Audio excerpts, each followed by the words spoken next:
So for today, we are going to be having a couple of guest speakers. And have we decided who's going first? I think Kerri is. Okay, Kerri's going to go first. Okay, so we have Kerri O'Shauhnessy. She is with an organization that most of us know as Cows and Fish, but is officially the Alberta Riparian Habitat Management Society. And she is a riparian specialist there, and she works with a variety of landowners and organizations to better understand riparian areas. She is going to be talking today. Both of our speakers actually are going to be talking on the theme of connecting land and water in healthy riparian areas. So I'm sure you'll do a little bit more intro there. Well, thank you so much, everybody, for coming. And it's cliche, I know to say, but we're so happy to be there full of people. Even though we are still trying to maintain our distance and keep everybody safe, I'm happy to be here and speak with you. And welcome to those that are joining us online.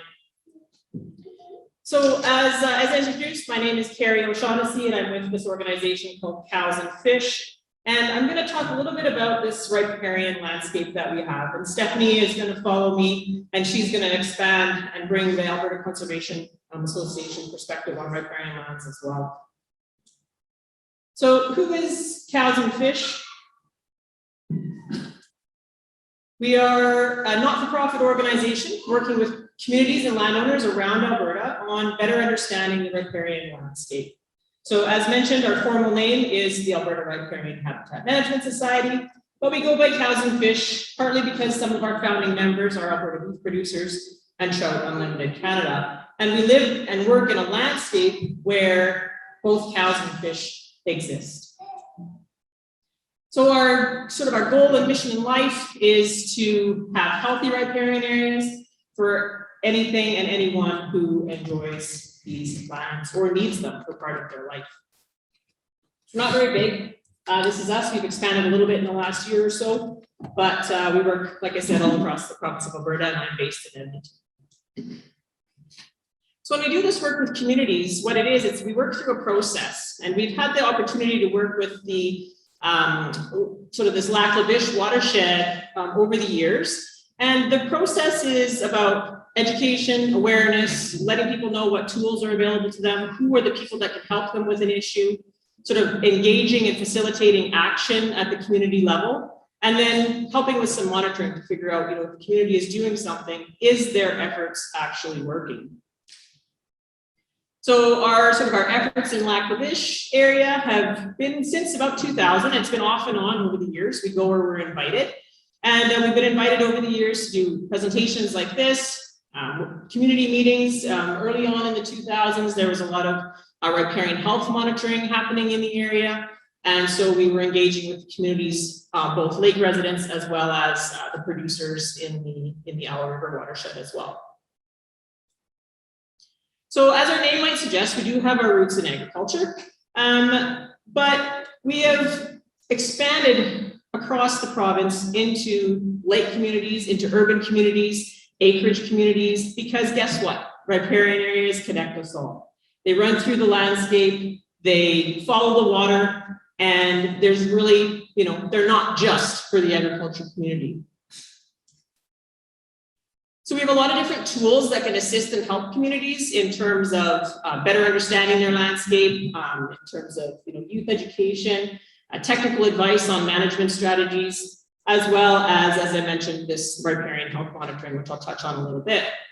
And what we really want to do is engage people in a common language. So the word riparian, has been around for about 25, 30 years, but it's still new to a lot of people. And what it really means is lake shores, shorelines, floodplains, stream banks. It's that area that's wetter than dry, but drier than wet. And I'll get into that a little bit.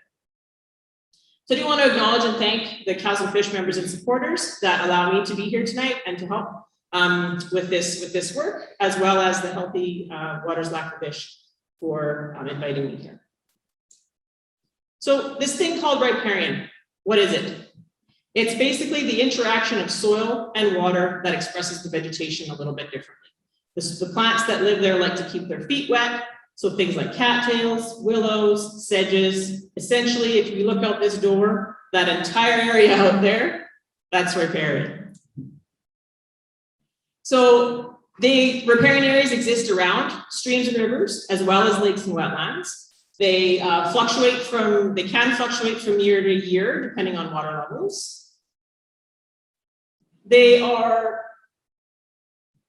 dynamic in terms of all the processes that are happening there, right? There's water, there's flooding, there's drying, there's all different kinds of biological and chemical processes happening there. I tease my colleagues in the south because if you want to know where riparian is down there, just wait till about now and look where it's green. Up here, it's a little bit more tricky because it's naturally a little, there's more moisture up here. So we look for clues like topography, flood history, where does that water get to sort of on a regular basis. In a lot of cases, we actually have made it more difficult on ourselves to figure out where this riparian landscape is and made it more difficult for it to do its job because we love them to death. We are attracted to water. We live by water. We work by water. There's a reason that most of our settlements are around the water, right? Food, water, shelter, transportation, all that stuff. We rely on it for water. But in some cases, we've forgotten the value of that fringe area for some other reasons. So what do these riparian areas do? Well, they actually do perform ecological functions related to water quality, like filtering and buffering, like water quantity, like recharging our aquifers so that we can actually draw water from the ground. We can refill our perennial streams and keep our lakes and wetlands with water if there should be. They also relate to the primary productivity. They're providing the forage, the plants, the food for all of our wildlife and a lot of our livestock. And they also are high in biodiversity. So when a riparian area is healthy and functioning and doing its proper form and function on the landscape, that's what allows us to receive the benefits of clean water, hunting and fishing opportunities, bird watching opportunities, places to just go walk and relax, soils, productive soils to create and grow our crops. So pretty much, anything living, flying, walking, swimming, if you, have any connection to water, you also have a connection to that riparian landscape. So as I mentioned, it's a sort of the wetter than dry, but drier than wet transition area between the open water and the uplands. In some cases, there's cattails in a littoral zone that grows out into the water. That's part of the riparian area, all the way back through into the trees and through the willows and things like that. So there's no real super exact boundary, I guess you could say, for riparian lands. Some people say, well, how far away is it? Is it 2 meters? Is it 30 meters? Is it 50? But it actually depends on the landscape. Take the Owl River, for example. That riparian valley is really, really wide. Take a smaller tributary that's in a more confined valley, it might be a lot narrower. But it's designed and evolved with that system to be its release valve and to help perform its functions. Sometimes we can't even see the water. It's underground or it's a dry year, but if you step out onto that floodplain, you might still find that soil is pretty spongy and that it's still wet, and you wouldn't have to go down too far to still find some shallow groundwater. And then on the flip side, wait for a flood year, and then you'll know where that riparian zone is, because it kind of coincides with your flood-prone zone. And as the years go by, we were just talking earlier, last year there was lots of water. This year there's not much water. The riparian area is going to be there to help us mitigate some of those fluctuations. So it's a higher water table extending from out in the water, sort of back into the uplands, as I mentioned. Jurisdictionally, they are tricky to define, as I talked about, because there really isn't a line. So if you live, on a bank or on a shore or within an environmental reserve or something like that, or there's an environmental reserve in front of your property, there's a good chance that all that is riparian. So about 2 to 5% of the landscape is actually this wet transition zone in the settled area. And as we come up here, it expands a little bit. And that is a pretty small proportion of the landscape that does all those functions for us. So we think it's important that we look at these areas a little bit differently. And 80% of our wildlife, 100% of our fish rely on these areas for nesting, for traveling, for protection from predators, and for food and rearing young. Now, riparian areas do not exist in isolation. They exist as part of a watershed. They just happen to be towards the bottom. But everything that's happening on the watershed, whether it's any of the options that could be happening on the landscape, all of that is contributing potentially positively or negatively to that riparian health. So it's not really about pointing fingers or blaming a particular sector or anything like that. I think it's important to remember that everybody has a stake in this, because if we don't have a healthy functioning landscape, we can't have fishing, we can't have clean water, we can't have hunting opportunities, we can't go swimming. So it really is about that foundation of healthy functioning landscapes. So I've said healthy a few times. Well, what does that look like? So up in the top corner there, this is a stream. It's got lots of vegetation on it. Lots of variety of vegetation, lots of deep binding rooted vegetation. A lot of it is our sort of native species that evolved and grew up here. If something is unhealthy, it's lacking a lot of those things. You see bare ground, you see things starting to unravel and fall apart. And then there is a category that's kind of in the middle where it's kind of going either way. Maybe there's some introduced plant species in there, maybe some noxious weeds, something like that. Maybe some of the trees have been taken out. On a lakeshore, similar situation. It's that vegetation that helps us indicate whether or not the shoreline is healthy or not. So again, top right, lots of different vegetation. You can see there, they've got just a little bit of a view. They're still maintaining that view, but they're also maintaining that vegetation and that structure. Unhealthy, adding things that don't belong or aren't naturally there, or removing vegetation entirely.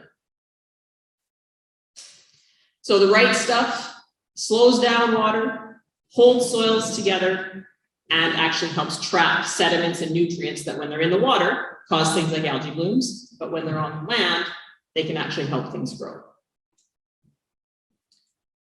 The wrong stuff is things like weeds, things like no vegetation at all, switching from, say a natural cattail sedge meadow to a lawn, things like that. That starts to shift the way that riparian area can function.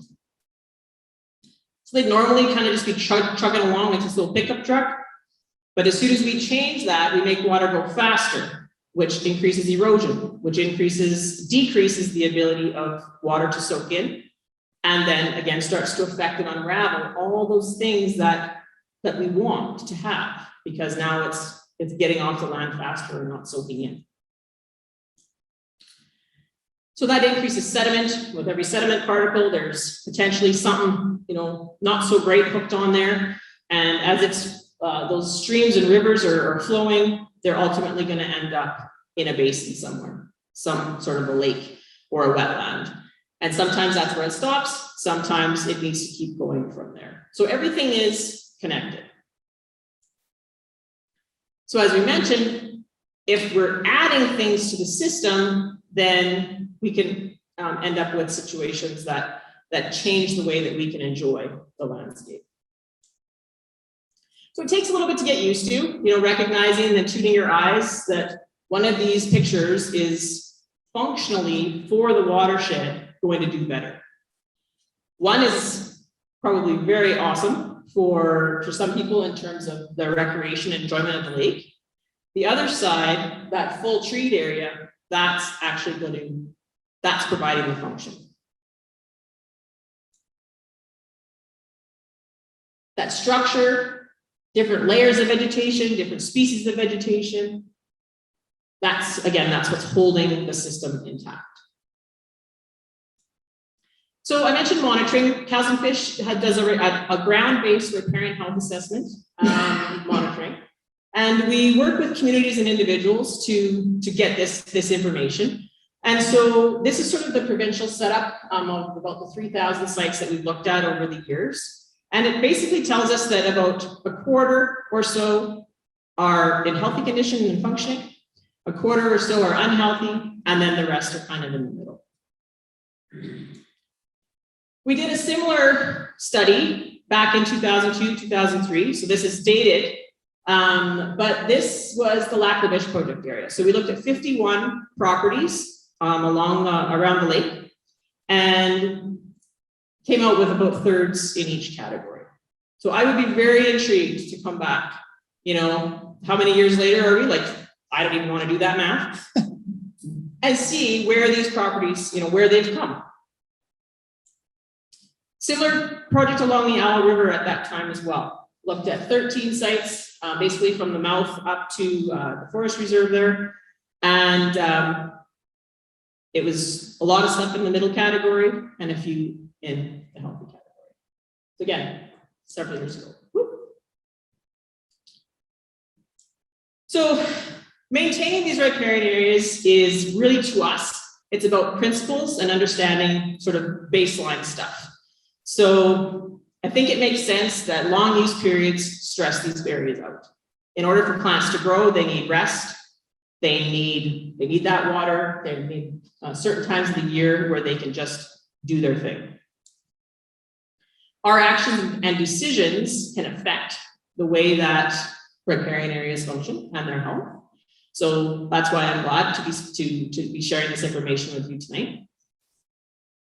We've already talked about riparian areas being a magnet, whether it's for development or livestock or, you know, also large herds of wildlife. So what are the tools and techniques that we can use to manage these systems? So I put cow in quotes because in this case, the cow can represent any human activity, other livestock, everything, you know, from dogs to actual other livestock, as well as beavers. So what I mentioned about principles, no matter what kind of land use that you are engaged in, there's basically these 4 principles that a riparian area needs to either improve in health or be maintained in a healthy condition. So basically, don't stress it out. So maintain a balance of what's there with what you take. Provide effective rest after use, so let it grow during the summertime. Avoid some sensitive periods, obviously when they're wet, and there's some other times too that I'll touch on in a minute. And think about ways to distribute use away from that sensitive landscape.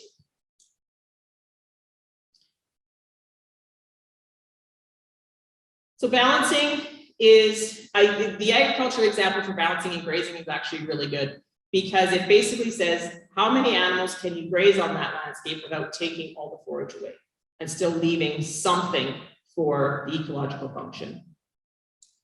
But developments can consider the same thing, right? In some cases, this is way out of balance because we've completely taken everything out of the picture. Rest, this is allowing the plants to grow and recharge and use their solar panel leaves to grow and to go down deep and tap into water and fold soils together. Avoiding sensitive times, things like springtime when things are wet, because sometimes we forget that these places are wet. Thinking about nesting, you know, when are other things using these landscapes? And all the different tools that we can use to take the pressure off. We can still enjoy these areas, but maybe you don't need to enjoy them 24/7, 365, right? Maybe there's ways to redirect use or provide rest during certain times of the year, set aside certain areas to do certain things. So the principles are key. And the strategies that a person or a land use sector might take to essentially achieve those principles varies depending on the person, depending on the land, depending on what they're doing. But we do know that, you know, one side of this fence looks different than the other. And I would hope that we are actually wanting to achieve more of what's on the right-hand side of that slide than on the left, and recognizing now that there's a difference between the way that those are functioning.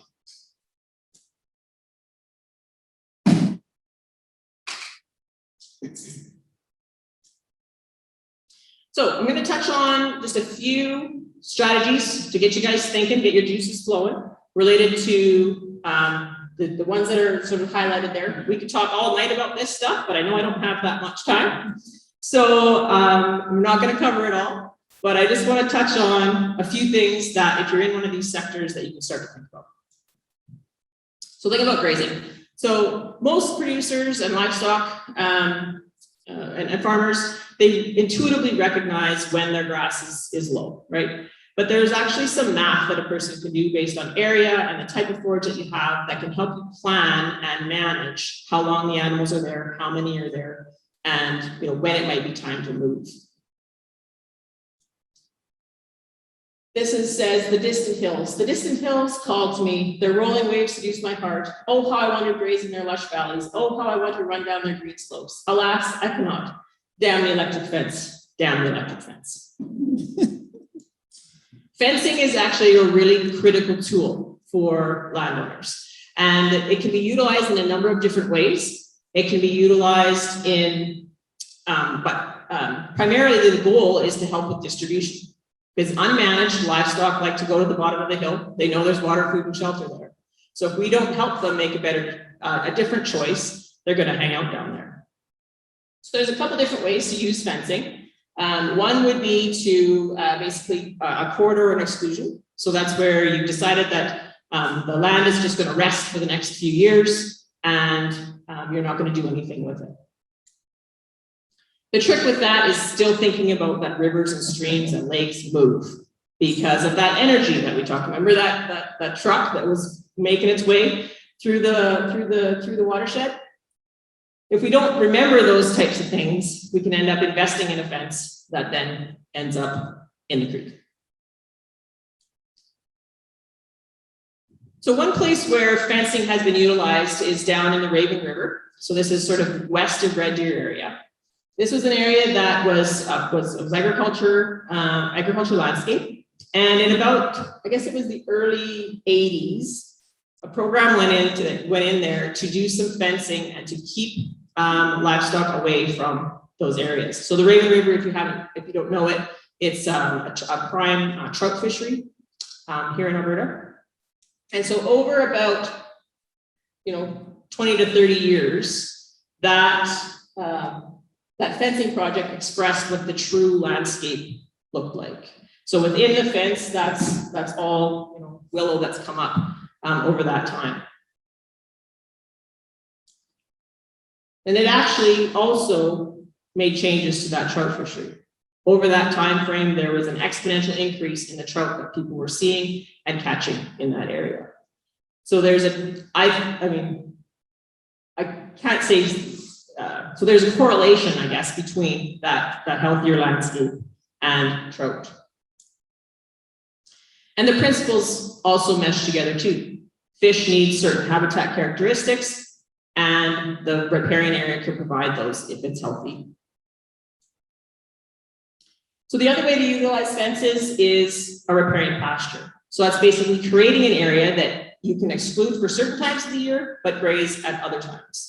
And this is probably one of the more popular options because it does give you that flexibility. So you can use that riparian pasture in conjunction with other fields, but allowing it to rest when it's sensitive, allowing it to be wet in a flood year, and utilize it maybe in a dry year. So this is an example where fencing was put in. Basically, livestock had access to this quarter, and through some partnership projects, fence was installed, and the grazing management changed on this property. Now, I'm not sure that this is necessarily going to come through, but you can notice the colors. So when it was first evaluated in 2002, it was in that healthy but with problems category. And then after that fence went in, which I think was about 2012-ish, since then it's rested and it's actually bumped the health of that land up into the healthy category. So just by a change in the management, we've been able to improve that floodplain and riparian health, and that producer has been able to do that.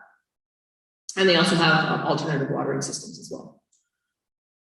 So the photos just sort of show that area over time. In 2002 was also very dry, so there was also more exposed area. But over time, the vegetation has changed and flushed, and there's a lot more native plants out there, a little more woody plants, and that's affecting that health. So the idea of alternative water, obviously, if you're going to change or put in a fence as part of your management, having alternative water is going to be key. And there's studies out there that say that even without a fence, livestock 8 out of 10 times will go to that trough. And I've seen firsthand and heard firsthand that that is a true thing. Again, a variety of ways to do it.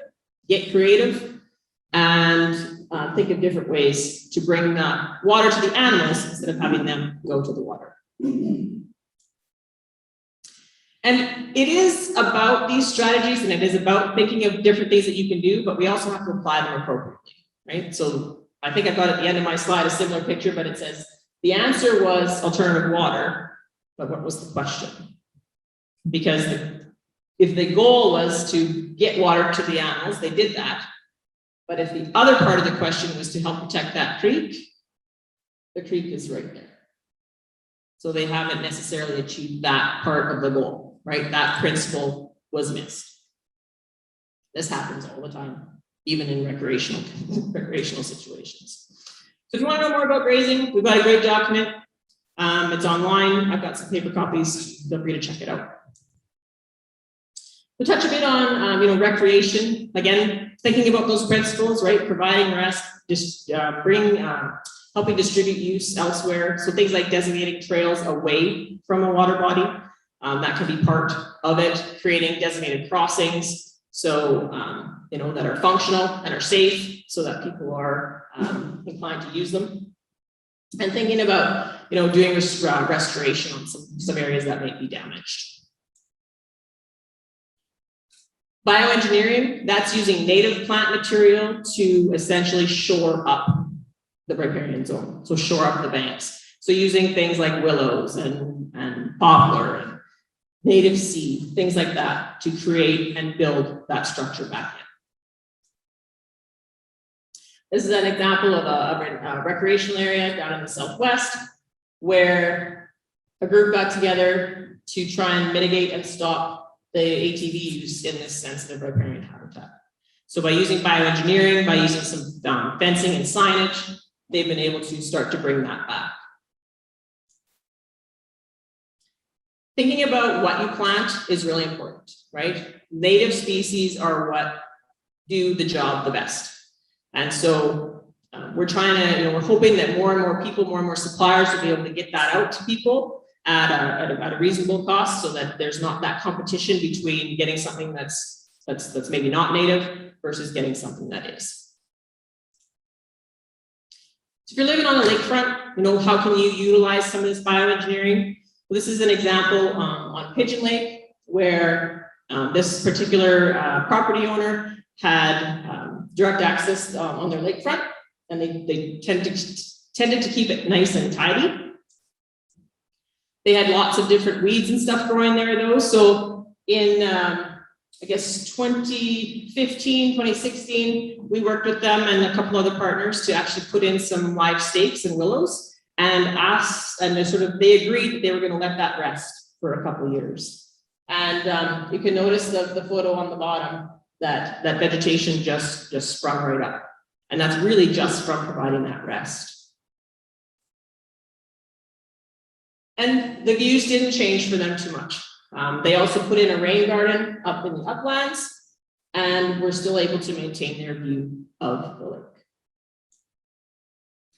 So that's the rain garden up in the top, and top in this slide, basically adding native plants to reduce the amount of lawn that they had there, because this provides a little more absorption opportunity, allows the rain from the gutters to flow right into this garden instead of right into the lake or onto the lake.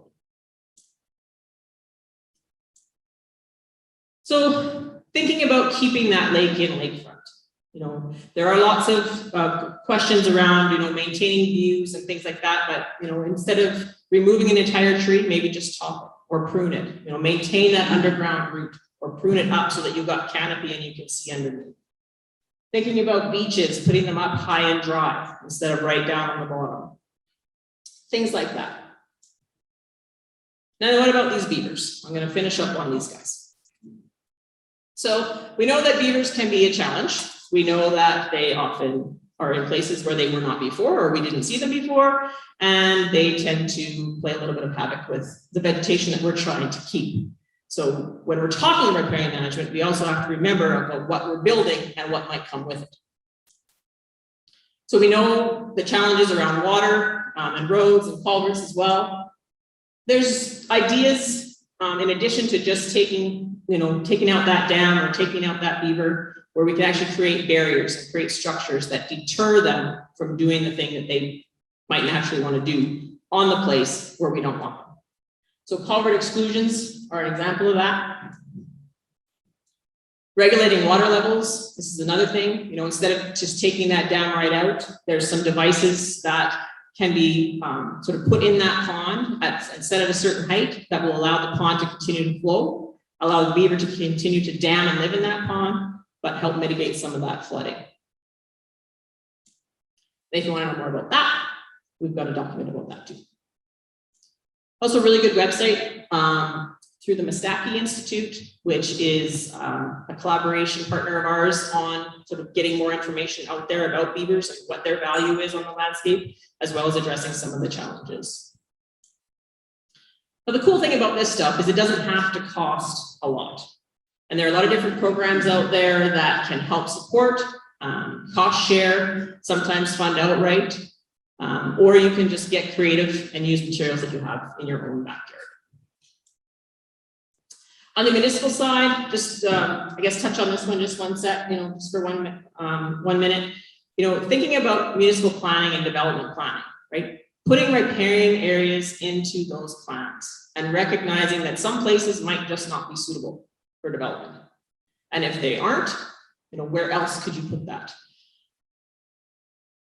Thinking about leaving buffers, no-mow zones, you know, places in parks, you know, trying to leave some areas that can be for the birds, but can also be for the function. So planning riparian areas into things helps with flexibility, helps with you know, making our environment more functional, and also can help with the cost things as well. So there's no, you know, silver bullet, no fancy pill that's going to solve any of the riparian issues that you might be facing. But if we think about the principles and we think about what we can do and encourage others to think about the principles, then I think we're gonna go a little bit further. So how can you get involved? All kinds of ways. Think about ways that you can minimize your footprint. Thinking about, you know, talk to your neighbors, ask questions, listen to different perspectives, participate in a restoration event, or in community forums like this. If you've got the ability, you know, to support some of these projects, get involved that way too. So I hope through this I've tuned your eye a little bit to, you know, what the landscape looks like when it's healthy and when it's going to perform all those different functions at its best. Hopefully everybody recognizes that one's better than this one. And same thing here, right? Different, we just have to change our vision a little bit sometimes in terms of, and recognize what the underlying foundational knowledge is that we need to enjoy what we want. And remember I said, you know, the riparian area doesn't exist in isolation, right? We have to think about all the different things in the watershed, because that water is flowing across all kinds of landscapes and ultimately ends up in those flowing and still systems. And you just never know who your partners are going to be on this kind of thing. So don't be afraid to reach out and talk to different folks. So that's me. If you want to get a hold of me, my contact info is there. And with that, I will say thank you very much. So thank you guys for coming here, and we have yet another speaker for us tonight. Our next speaker is going to be Kristen Anderson, who is, oh, pardon me, Kristen, I'm looking at Hilo Venice, my bad, is going to be Stefanie Fenson with the Alberta Conservation Association. She's a senior biologist there, working in the lands program. And everyone, welcome Stefanie Fenson. I wanted to say thank you as well to helping Waters Lack the Fish. Also, thank you for kind of changing, your name, so I didn't have to remember the Fish Watershed Stewardship Society. I did get it right. So yeah, as I was mentioned, my name is Stefanie Fenson. I am a biologist with the Alberta Conservation Association. I've been there for I don't know, going on 14 years now. I have changed my role a little bit in over the years, but I've primarily worked in the land program there. So I'm just going to tell you a little about who we are. So yeah, who are we anyways, and what projects are we doing in your neck of the woods? So ACA is a non-profit, non-government organization. We are considered a delegated administrative organization, which means that we're kind of arm's length from the Alberta government. We are funded primarily from levies on hunting and fishing licenses. So every time you buy your fishing and hunting license, you're paying a little bit of my salary, which helps me, bring presentations to you here today. We are governed by a board of directors that represents the wide variety of stakeholders. So not just folks that are interested in hunting and fishing, but also those that are they're all conservation minded and want to, conserve the resource, I guess. We have been around since 1997, and we are one of a few land trusts in the province that is eligible to hold land under for conservation values for the public to use. So we are basically like a private landowner like anybody else, but we just have a bit of different scope, I guess, as to what we do with our land. We employ about 80 full-time staff right now, and we have offices all throughout the province. So I'll just touch briefly on our different programs. They are kind of all connected in some way, shape, or form, but starting with our wildlife program, we work with everything from species at risk to harvestable species to working on projects with citizen science to help create some more robust data. All of the data that we collect in our research gets fed back into the provincial government's databases, which they use then to inform decisions on how to best utilize the resource. We're also involved for any pheasant hunters out there in the provincial pheasant release program. ACA pretty much manages that with sites across the province too. We're starting to get more sites up north, but it's a slow process. Our fisheries program, for anybody who likes to fish, we are heavily involved with the lake aerating lakes across the province to maintain the fishery over the winter, as well as we stock tens of thousands of trout every year in dozens of trout ponds. Our goal is not only to conserve the resource, but to also for recreational use and for Albertans to enjoy and use. So it's not just preservation we're into conservation for future generations to use. The land management program, as I mentioned before, that's primarily what I'm involved with. We have conservation sites all across the province that we manage for public use. Right now, it's currently over 200,000 acres.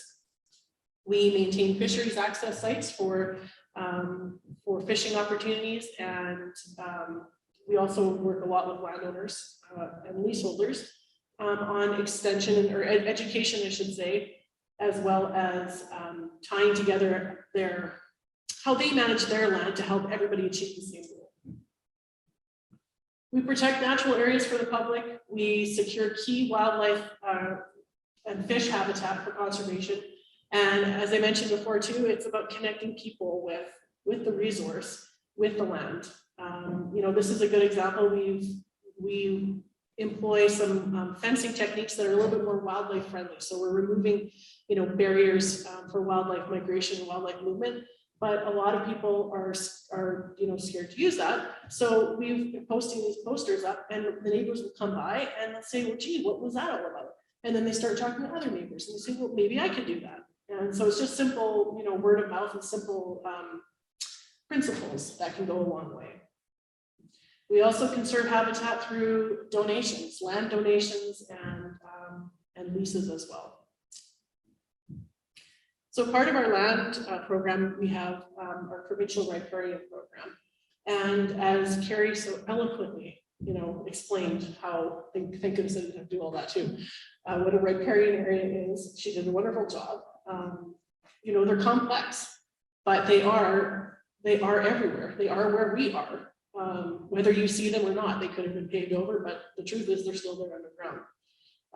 You know, so the riparian program that ACA takes on is a lot to do with education, working with landowners, and offering some of those tools that we can in our toolbox to help achieve those goals. So the goal really is to protect and restore the riparian habitat throughout the province, and we work with a lot of stakeholders and partners to do that. So in your backyard, we have one of our projects here is on the Owl River. And so you can, there's no point to this, I don't think, but it's pretty obvious. I'm sure everybody here in the room knows where the Owl River is. Those purple dots that you see are some of the fishery sampling sites that we have been monitoring over the years as well. But this just gives you a good idea of the scope of it. So that stretch from the highway up to the confluence of the Pasture. Thank you for clarifying that. I've always wondered. Is about 30, I think it's 40 kilometers actually. So it's a bit of a stretch, and the river meanders a lot, like a lot. Our riparian project actually does also have a fisheries component, and thankful that some of our fisheries staff are actually here today. So if you do have any questions, I would be happy to defer those to them. So why is this important? Well, I'm sure, again, most of you probably know the history of the walleye fishery in Lac-La-Biche, but they have been impacted, you know, for basically a century, primarily due to overharvest, and that includes, you know, over the years, some of the commercial harvest as well. And what happened was the fishery collapsed in the 1960s, and the government basically began a recovery program that continues to this day, I should say. And they stocked, well, I'll get to that in the next slide, actually. So the Owl River is actually considered the primary spawning river for walleye to reach Lac-La-Biche. So again, why? What's the biological purpose of this? Well, so since 2006, the Alberta government has stocked over 200 million walleye fry in their effort to kind of bolster that population and rekindle some of that natural cycle. So probably about 6 years ago, these fish would have been reaching sexual maturity, and which means that they need, you know, larger spawning runs, and there's a greater need for that healthy riparian habitat and healthy water quality too. So really, a lot of it has to do with, you know, the end result being recovery of the walleye fishery and maintaining that for generations to come. So where did it all begin? Well, portions of this primary spawning habitat run through habitat that has been altered primarily by agricultural land uses over the past decades. And there are generations of farmers in this area that, you know, whose dads and grandparents have ranched here. And a lot of that comes of, you know, familial tradition. So, but what does that mean? Well, land use along the river, and it could be grazing, it could be cropping, it could be recreation. As Kerri pointed out, we're absolutely not here to point fingers at any industry or any sector. It's a group effort, and over the decades, actually, the land use has changed somewhat on the Owl River. Landowners have, you know, folded their operations. You know, there's less cattle than there was even a decade ago. But what does it mean? It means that riparian vegetation is decreasing, the nutrient load in the water is going up. Fecal coliforms, we all know about that, and our the Lackawanna County summer staff, I'm sure, know quite a bit about that with their water sampling this year. And the health of riparian aquatic habitats is going down. Well, now what? So we know this, but what do? Well, restoring riparian areas restores the connection between the property owner, the land use, and the water, and that in turn the downstream effects of that become even greater over time. In the sense of restoring the walleye population, that increases spawning habitat and increases successful out-migration of fry. So that means them getting from the upper reaches of the island all the way down to the lake. And as for from a landowner's perspective, improved water quality also means better water quality for livestock and other land uses, whether it's recreation or or just basically drawing the water for any purpose. So the goal of our project is twofold. We have a riparian goal and also our fisheries component of the project. So basically, we took this watershed or the Owl River and said, well, how do we break this down? And we arbitrarily, as we know, riparian areas don't have necessarily a line you can draw in the sand, but we arbitrarily said, I shouldn't say arbitrarily, there was a lot of science and research going on, I promise you. 50-meter buffer from the water's edge was a good goal to start with. So the Owl River, as Kerri pointed out, is unique in the sense that the floodplain of it in some regions is ginormous. It's like a couple hundred meters, like it's big. It's not a narrow, incised channel in a lot of places. So 50 meters could be, could represent, 100% of the riparian area, or it could represent 1%. It really depends on where you are. So we started with this 50-meter buffer along the 30-kilometer stretch of where the walleye are migrating to improve habitat and water health. The goal from the fisheries component is basically to estimate the abundance of walleye. They do spawning assessments. They are constantly monitoring water quality and wanting to improve walleye habitat in order to have, the successful population turnovers over time. And believe it or not, that walleye was taken during the spring trapping in 2000. It was a few years ago, during a spring trapping survey in the upper reaches of the Owl River. What tools do we use? We have a few. Honestly, ACA is in a really good position to work directly with landowners and leaseholders and help bring the tools that are needed to achieve the shared goals that we have in conservation without impacting your bottom line, and that's really key here. So some of the things we are currently working on is if you have a grazing lease that you find that you maybe have reduced your carrying or your stocking rates, I should say, you're maybe not using that part of the riparian area. Well, maybe that could be withdrawn from your lease, and we would then compensate you for the loss of that land that could have been productive to you. So you're not losing any of the money that you could have gained by grazing it.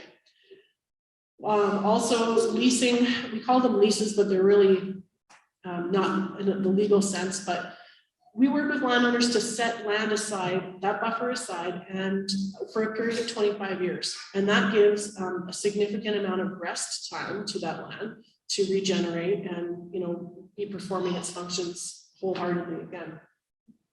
Private land purchase, again, just like we do with any of our conservation sites, ACA can hold title to some of those lands, and we would then in turn create public access opportunities on foot. All of our sites that we have are accessible by foot, and allows the public to have access to that riparian corridor where ordinarily they maybe wouldn't have been able to.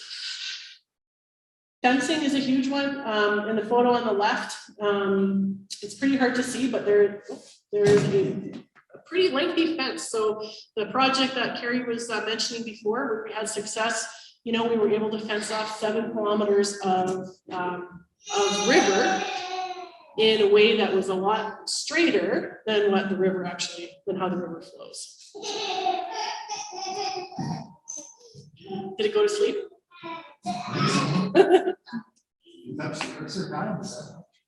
Yeah, no, it's not seeming to have it.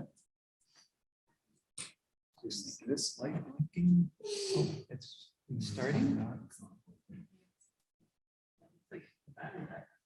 Was it the battery guy? Really? Oh, I had to unplug it. Here, I'll switch it with my computer. Okay. That would explain it. Needed another extension cord. Make sure I don't unplug these people. This is. Plug in yet? No? Right, I got it. Good. Okay. There. Doing something. I thought maybe you were declaring a snack break.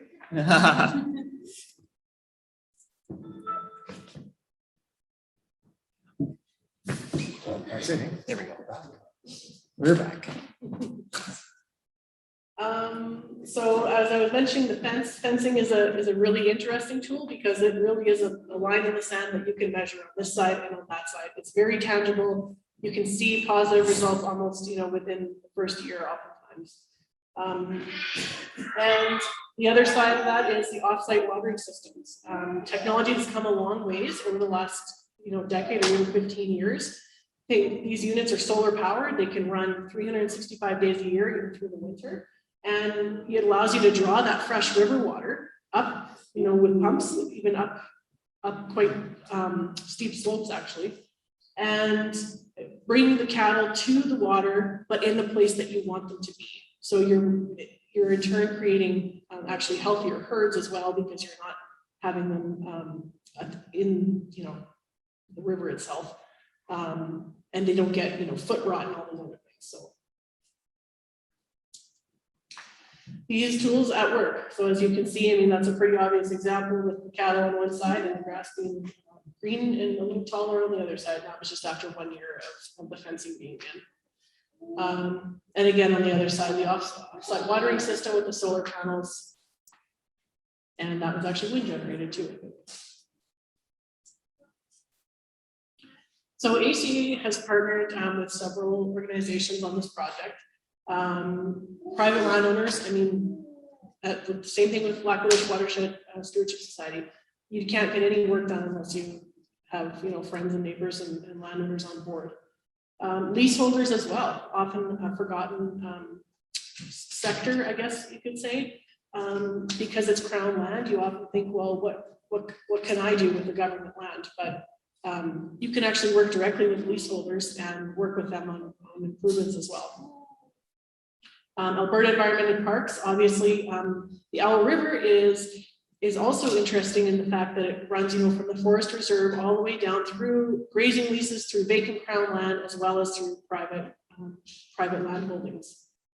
Syncrude has provided funding for this, and over the years, we've also worked with Cows and Fish a lot because they have done a lot of the riparian habitat inventories and assessments that they've been able to present to landowners, and in a way that's digestible for them to understand what this is all about. So our riparian results to date on the Owl River includes us fencing off 7 kilometers of using the wildlife-friendly fencing technique, and it's excluded the livestock from the banks of the river itself. So as you can see here, the floodplain is pretty wide, and we're not building fences on every meander, so we make them nice and straight. We also supply the leaseholder with 2 offsite watering systems, so that they could manage, because obviously they're on both sides of the river. It's pretty hard to deal with that too. So, and that was over 8 quarter sections. So this was a significant piece. And in essence, it was over 250 hectares of land that was conserved along the Owl, as a buffer. Monitoring is a key thing. So how do we know if what we're doing is working? We have to go back and check, right? So we've actually, Kerri had some really excellent slides too. You saw with a % of healthy, unhealthy, and healthy with problems. So over the years, the general trend of riparian health on the Owl River has been increasing. So we're in a positive trajectory here. The picture on the bottom is actually just a quick snapshot from the helicopter aerial surveys that we have conducted along the river for the whole stretch. And it just shows you the vast difference on, you know, one side of the river versus the other. So we did monitoring in the last decade, and then we will also, revitalization of this project, have a monitoring program that will last the next 25 years. And the fisheries component will also be included in that as well. So the impact of these successes, well, for one, the fantastic view. It's pretty hard to argue with that, even though it is a picture from the fall. Positive impacts on riparian health and walleye populations.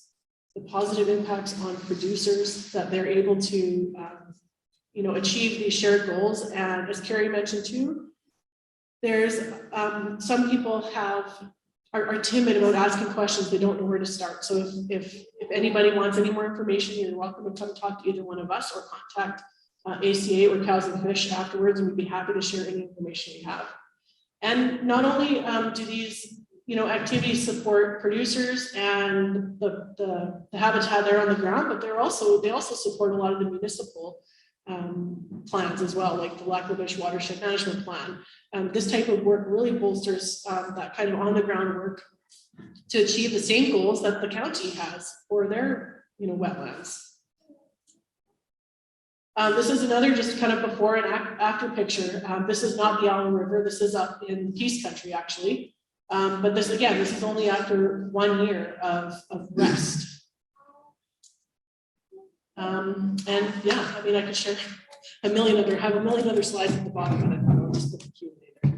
So thank you for your time. Thank you for inviting the ACA to meet with everybody here today. It was great. So my information is there. I also have business cards. If anybody has any questions, we have lots of reading material. Please come and take some. Thank you very much.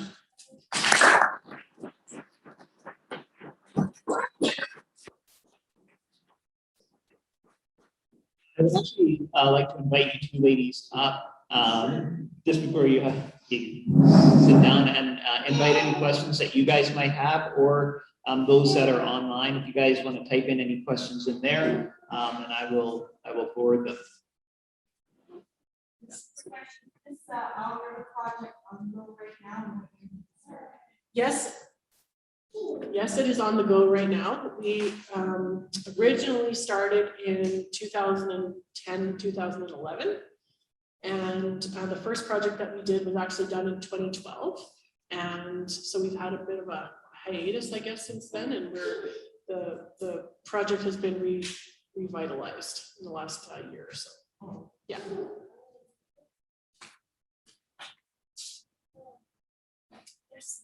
So you're using helicopters for your aerial photographs. Have you implemented aerial drones? We tried, but the piloting rules are very strict, and since they change daily, it's also even harder. But we can't get the range that we need. Like, you could do it if you were on a boat, or I guess you could do it if you were on a boat, but it makes it pretty tough. At times of the year, the rivers were really low. And the range that you could get from land, just access was really hard. So is there a possibility of looking to say AI with algorithms like work for you, or is that too expensive? Yes, but you mean using the drone and pre-programming the yeah. So the problem with that again is proximity. The pilot has to be within a certain approximation of the unit itself. Like it usually is line of sight. Like you have to be able to see the unit. So even if you were to go, let's say, 1 kilometer or something. You know, yeah, and that's assuming you can see it. Yeah, we have a drone pilot back there. I forgot. That's right. Thanks, Casey. And actually, I could add to that a little bit. There is a consultant out of Edmonton right now that is working on a desktop method for evaluating intactness of riparian areas. So it's not riparian health per se. It's just, are there trees there or are there not? Basically, that's in a nutshell how it works. But it's all GIS desktop based, and then ground truth after that. So those technologies are out there for those high level big scale tech projects. Just wanted to make sure that we mentioned to do these open houses, we received a grant from Alberta Eco Trust Foundation. So we certainly want to acknowledge them and express our appreciation to them for that grant.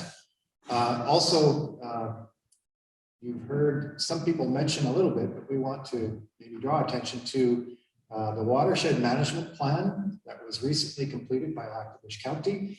We have some copies printed and they're at the table in the corner. If you're interested in taking one, feel free. And I also, of course, our group worked in cooperation with Lac-La-Biche County in that process. And so we want to acknowledge some of the folks representing Lac-La-Biche County. We're here tonight. We have a county councilor, Colin's there, and we have several staff people, some summer staff, and Dan. So thank you to Lac-La-Biche County for attending and for the support, for the cooperative relationship that we have. I think I'll leave it at that. Certainly feel free to browse, take whatever materials you would like. How are we for time? We're a little over, but that's Okay. okay. Yeah, and if you haven't gotten one of our Healthy Waters Lac-La-Biche magnets, grab one of those. And if you're not yet a member of Healthy Waters Lac-La-Biche and you're inclined to get more involved, we've got some membership forms there as well. So have yourself a great evening, and we'll grab some more food and we'll see you around.